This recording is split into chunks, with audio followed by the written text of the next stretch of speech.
Hello everyone, it's Seattle Shifter here, and today we're going to be talking about the Magic Number episode of Multiverse Wars. Episode number, Magic Number. And today we're going to be going over Flowey from the Undertale, or at least the Inverted Fate timeline, or at least that continuity, versus Shockwave from the IDW Transformers verse. So, without further ado, let's not waste any more time. Let's get straight into the matchup. We're getting super close to episode 70, and it's going to be very special. So yeah, let's get into this one.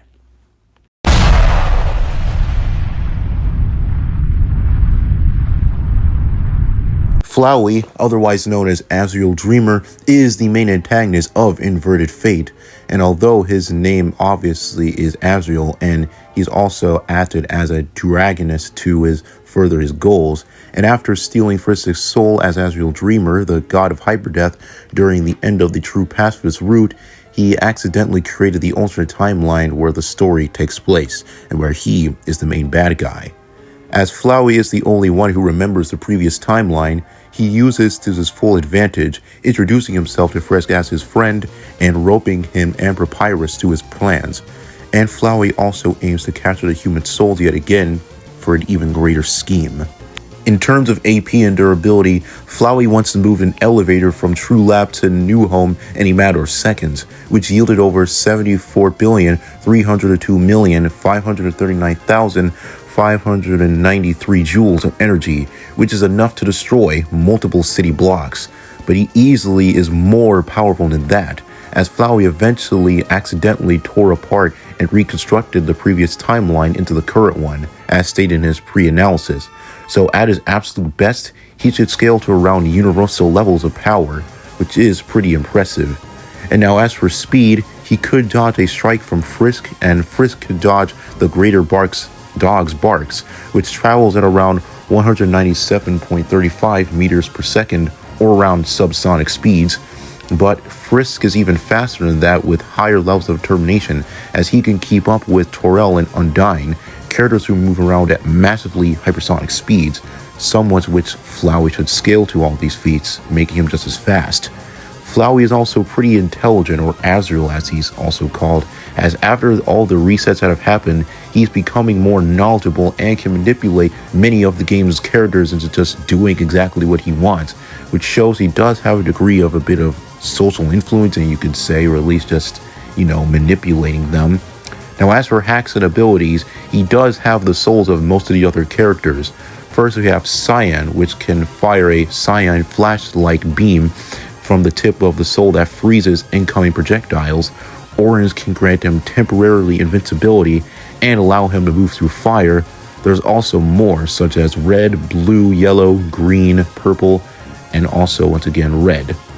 Now also, his other abilities include to reduce various vines from his body that can do various things, but he mostly just uses them to solve puzzles or just restrain others when he had the 6 human souls. And also he can reset, back time, which to the beginning of the game. But despite all this, he still does have his weaknesses. Like whenever a reset occurs, his love stats and all of his other stats drop back down to their base.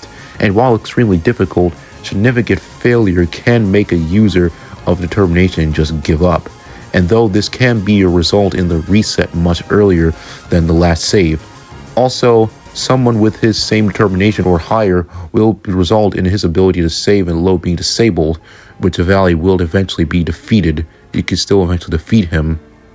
Also, Azrael or Flowey still has a very childlike mentality and can be somewhat immature, which a stronger opponent can take advantage of. But overall, Flowey is the main antagonist of his new timeline for a reason, and you shouldn't judge a book by its cover.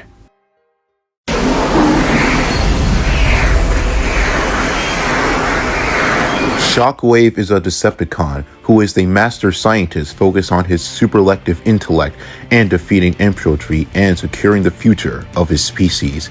He plans for everything, and while the shadow play inflicted on him by the Senate may have been robbed of his emotions, it did not curb his ambitions.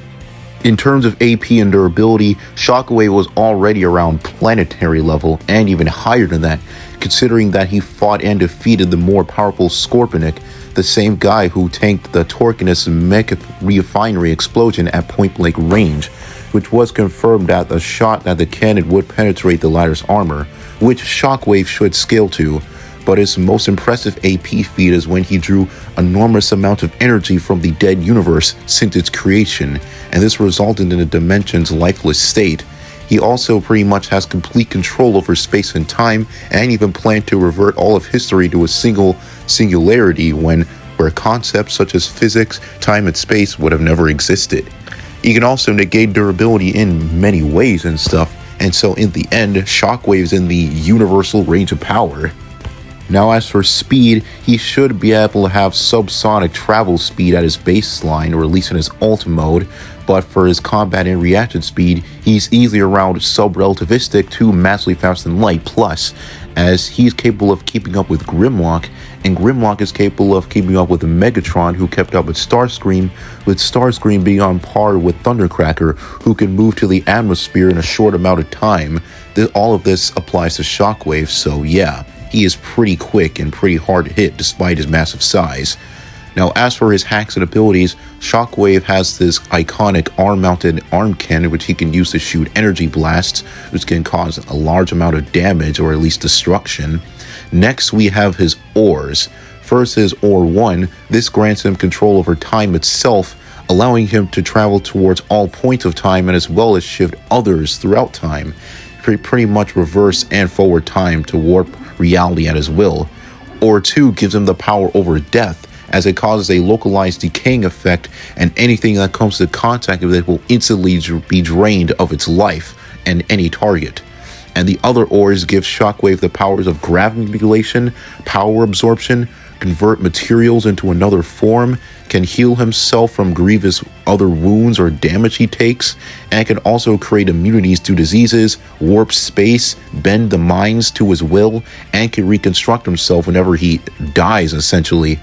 And now as for his intelligence, it's absolutely insane. Shockwave is an absolute fucking super genius, considering the fact that he has mastered every field of science, knows all of Cybertron's history down to the smallest detail, and also his most impressive IQ really fact about him is that he conducted the 600,000 year plan of regenesis and carefully manipulated Cybertron's history for his own ends.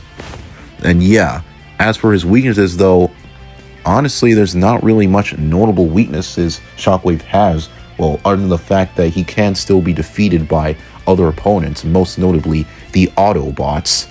But overall, Shockwave is perfection personified. But now that we've discussed both these characters, it's time we talk about who would win this fight.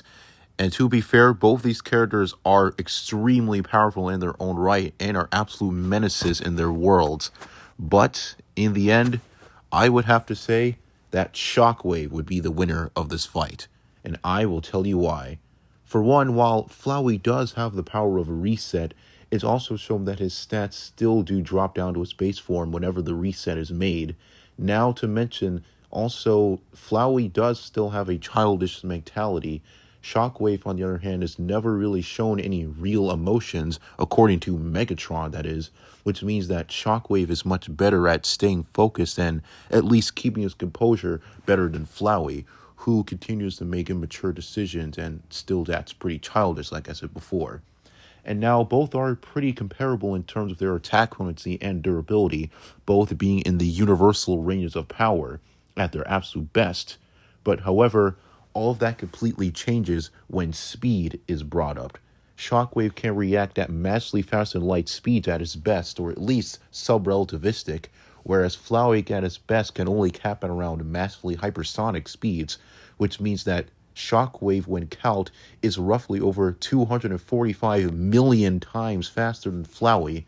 So that means that Flowey will eventually get speed blitz like the Flash does to his fucking enemies.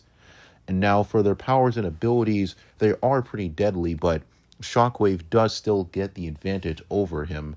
For one, Flowey's souls might be useful for defense and some offense, but it's not really the same and it's not really close to Shockwave's reality warping abilities.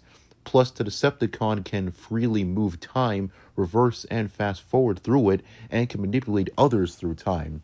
This is clearly a much stronger form of time manipulation, or at least control, than Flowey's reset, since it isn't tied to determination and it doesn't have to be for Shockwave in order to use it. So Shockwave pretty much outclasses Azrael Dreamer or Flowey in terms of hacks and powers. And even if the flower does try to reset, the robot already has control over time and space, so that would render the ability almost useless. So overall, Shockwave's superior speed, powers, intelligence, and experience will ensure that the flower, no matter how hard he tries, will eventually wilt away. The winner is Shockwave.